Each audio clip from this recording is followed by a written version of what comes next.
Oke, pohon Anda sakit, mati ranting, akarnya busuk bermasalah, datang langsung saja ke klinik Enggak, bercanda.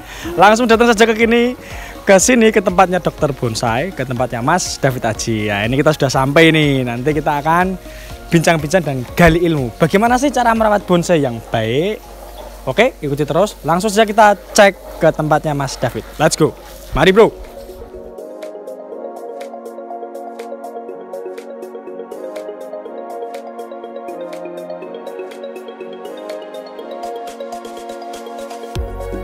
Oke bro, sekarang teman-teman bisa langsung lihat sendiri ya, pohon di sini semuanya subur-subur dan sehat-sehat, gemuk-gemuk. Padahal ini cuma di daerah perumahan. Tuh kan, bonsai itu sebenarnya juga nggak susah-susah banget. Dari sini aja kita bisa lihat tuh, pohonnya subur, indah, sehat. Jadi memang nggak harus butuh tempat yang luas, tidak harus butuh tempat yang lebar, begitu. Oke, sekarang kita tunggu Mas David dan nanti kita bincang-bincang bareng. Oke teman-teman, sekarang kita sudah sampai dan bertemu langsung dengan Pak Dokter. Ini dia dokternya bonsai. Nanti kita akan belajar dan kupas tuntas bagaimana cara merawat bonsai yang baik dan benar. Gimana kabarnya Mas David? Sehat? Baik. Kabarnya luar biasa. Siap. Di tengah pandemi ini ya kita tetap mengikuti protokol kesehatan. Iya, kan sudah kelihatan teman-teman pakai baju putih seperti dokter. Tapi ngomong-ngomong itu bener dokter atau bukan sih Mas? Ya dokter-dokteran. Gitu. Siap. DR Bonsai itu sebetulnya yang ngasih nama istri saya. Oh gitu. Istri saya yang ngasih nama, D itu David, R itu Ria. Wih, romantis sekali teman-teman. Jadi DR itu bukan dokter ya. Saya jadi malu. Ternyata singkatan dari nama saya dan istri. Oke, ya, Mas David gitu. dan Kak Ria. Top ya, lah. Siap, cuman dulu itu kan ada beberapa yang mengira dokter. Ya sudah gitu. Biar tambah gampang diingat ya sudah. Akhirnya kita ya diem aja gitu. Nanti dokter ya udah gampang inget malah gitu aja. Soalnya teman-teman pohon di sini juga bagus-bagus, nanti teman-teman bisa lihat-lihat dan sambil belajar lah tentunya ya. Terus ngomong-ngomong Mas David sudah terjun di dunia bonsai ini sejak kapan? Kalau seneng bonsai ini dari SMP ya. SMP. Kira-kira ya tahun 91. Saya belum lahir Bang. Oh iya. Iya dari tahun 91. Iya. Oh, itu kenalnya dari mana Mas dulu bonsai itu? Papa saya itu seneng bonsai ya. Saya kalau papa pergi-pergi saya ikut lah gitu. Ya mulanya seneng ya. Waktu itu ya cuman lihat-lihat aja, belum bisa ngerjakan pohon. Ya cuman waktu zaman itu orang kan sulit belajar bonsai. Media itu jarang ya. Mau cari buku bonsai aja susah. Nanya ke siapa susah. Gitu ya. Jadi akhirnya trainer pun jarang. Penggarap bonsai jarang. Jadi kekurangan penggarap mau nggak mau akhirnya belajar nangani sendiri. Wah, dari situ kita dari tim Gubuk Bonsai Mas mengucapkan terima kasih yang sebanyak-banyaknya karena sudah berkenan untuk berbagi ilmunya teman-teman. Cuma-cuma loh, luar biasa.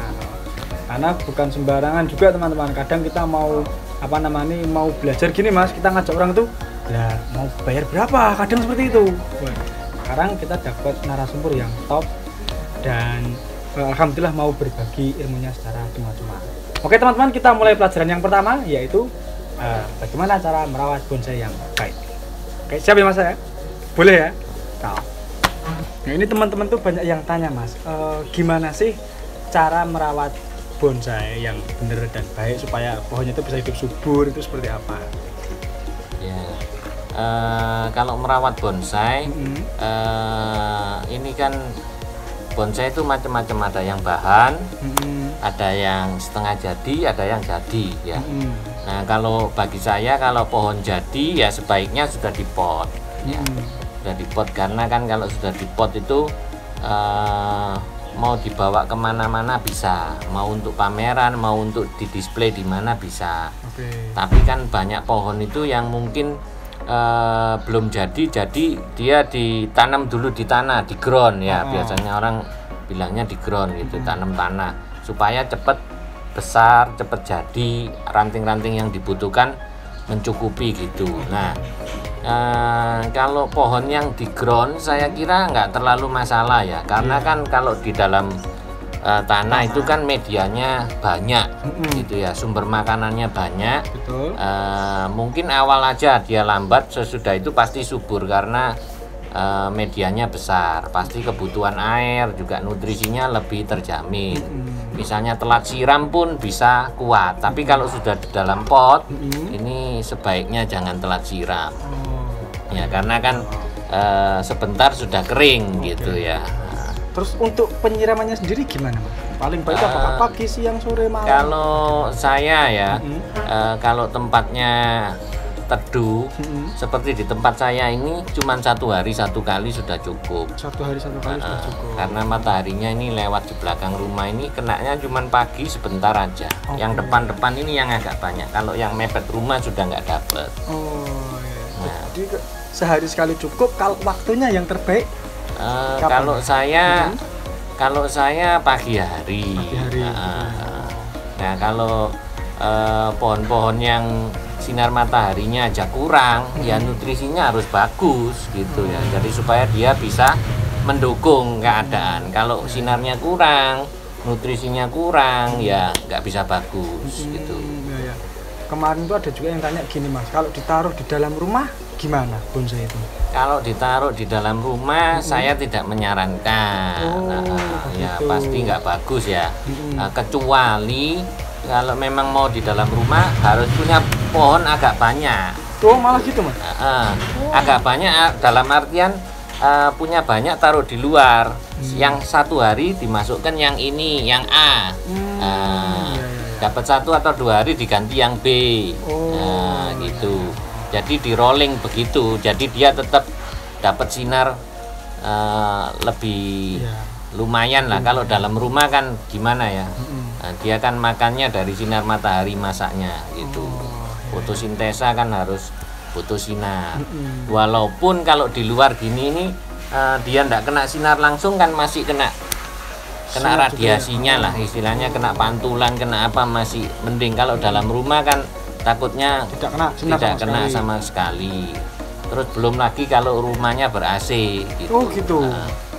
Kalau ber-AC berarti gimana itu? Ya takutnya tambah enggak kuat pohonnya gitu. Cepet rontok nanti daunnya. Jadi yang pertama itu dianjurkan untuk di luar dan kena sinar ya, Mas ya? Ya. Ya itu saran saya, kalau memang mau indoor ya di rolling aja, punya banyak gitu enggak apa-apa. Oke, luar biasa. Nah, tadi soal penyiraman sudah ya, Mas ya. Sinar juga sudah. Kalau untuk ini nutrisi dan pemupukan seperti apa? Kalau untuk nutrisi ya, kalau bonsai dalam pot ini kan potnya kecil, medianya juga sedikit ya. Harapan saya ini kita harus memperhatikan dia ya. Sudah sedikit, ini kan disiram. Disiram nanti unsur haranya kan ada yang ikut keluar seperti teh itu ya. Nah, kalau dikasih air terus, teh itu lama-lama encer ya. Sudah jadi air putih lama-lama ya. Sama dengan humus, terus pupuk kandang yang di dalam sini mungkin tanah sering disiram, nanti lama-lama unsur haranya habis ya, nutrisinya habis. Jadi harus sering dinutrisi. Ya, dinutrisi bisa apa? Misalnya dengan pupuk kandang ditaburin, atau kalau sulit gini kan mau naburin terus capek ya. Iya, betul. Pupuk kandang dimasukkan dalam air, nanti airnya itu diaduk, nanti diendapkan gitu, airnya diambil disiram. Bisa gitu ya. Atau beli pupuk organik itu disiramin, atau ada yang disemprotkan ke daun, atau nggak apa-apa pupuk kimia seperti misalnya untuk pupuk daun itu kan nggak apa-apa, dipakai aja ya. Sama kita juga kadang-kadang minum vitamin, jadi yang penting nggak over gitu ya. Sesekali ada pupuk kimia nggak apa-apa, sesekali juga pupuk organik. Yang penting dosisnya diperhatikan, jangan sampai berlebihan ya. Kalau orang itu nutrisi kelebihan juga kadang bisa ndak bagus, juga kadang kekurangan juga ndak bagus ya. Yang pas yang lebih enak itu ya. Tapi tenang aja, pas itu kan ada range-nya ya, ndak harus persis seperti apa ya, enggak ya. Jadi misalnya 2 minggu sekali diberikan pemupukan itu enggak apa-apa gitu, seling-seling enggak apa-apa ya. Terus kalau bisa pohon itu seringkali kita kalau pohon enggak sakit enggak kita obati. Nah, untuk pengobatan seperti apa berarti Mas itu?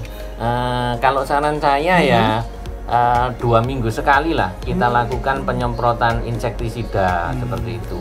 Nah, kalau misalnya jamur ya enggak apa-apa disemprot obat jamur itu. Jadi jangan nunggu pohon itu sakit. Iya. Cuman kalau jamur biasanya saya oles di batang-batang gitu ya. Pakai diten atau antrakol, pokoknya fungi ya, fungisida. Wih, mantep banget teman-teman, bener-bener seperti dokter. Jadi nanti kalau sudah kronis itu biasanya disemprot tapi pohonnya terlanjur rusak. Tapi kalau dicegah kan lebih aman. Nah, kalau tentang ini Mas, ganti media, kemudian cara memotong itu seperti apa yang baik kan? Iya. Kalau ganti media, sebetulnya kalau pohon itu masih kelihatannya oke-oke aja ya nggak usah diganti ya. Gitu. Ya. Cuman tiap pohon itu nggak sama, jadi saya agak susah ngomong ya.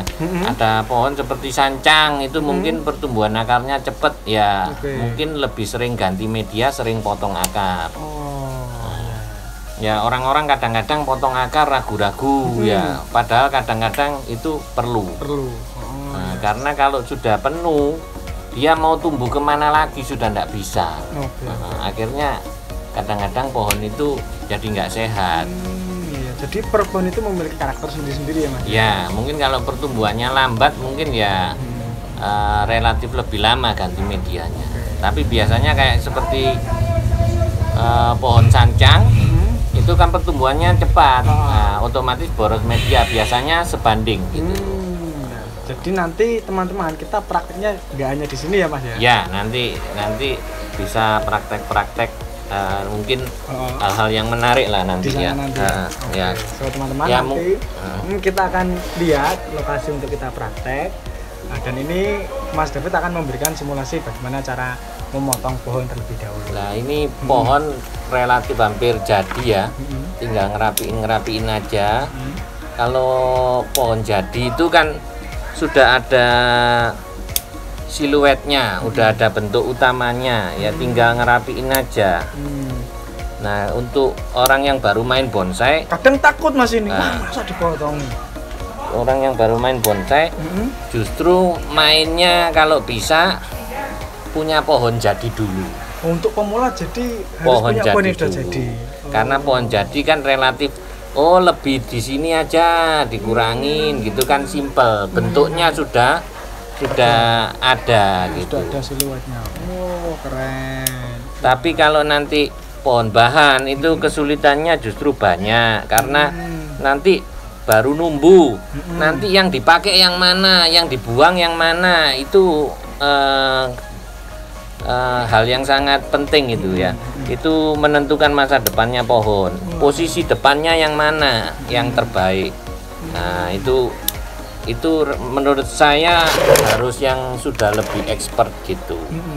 Jadi itu termasuk informasi yang penting teman-teman. Jadi untuk teman-teman pemula atau teman-teman yang ingin baru belajar bonsai, alangkah lebih baiknya untuk membeli bonsai yang sudah jadi. Nah, nanti dari punya yang jadi juga harus punya yang setengah jadi, terus punya yang bahan. Nah, dari situ nanti kita belajarnya pelan-pelan ya. Nanti pertama cuman motong-motong ngerapiin. Kalau pohon jadi gampang, udah difoto. Kurang lebih jadinya seperti itu, motongnya seperti itu, sudah ada patternnya ya. Kalau sudah ada polanya, udah ada polanya seperti itu. Nanti kalau setengah jadi itu bagaimana itu nanti tambah mundur gitu ya. Oke, siap. Jadi teman ini sudah kelihatan ya, cakep sekali, sudah kelihatan, bisa diputar nih Mas David nih, biar teman-teman bisa lihat. Oke, nanti kita akan menuju ke lokasi dan teman-teman selalu dukung channel Gubuk Bonsai dan jangan sampai terlewatkan karena habis ini kita akan lanjut belajar lagi. Oke, sampai ketemu lagi di video berikutnya. Gubuk Bonsai, sekolah bonsai gratis.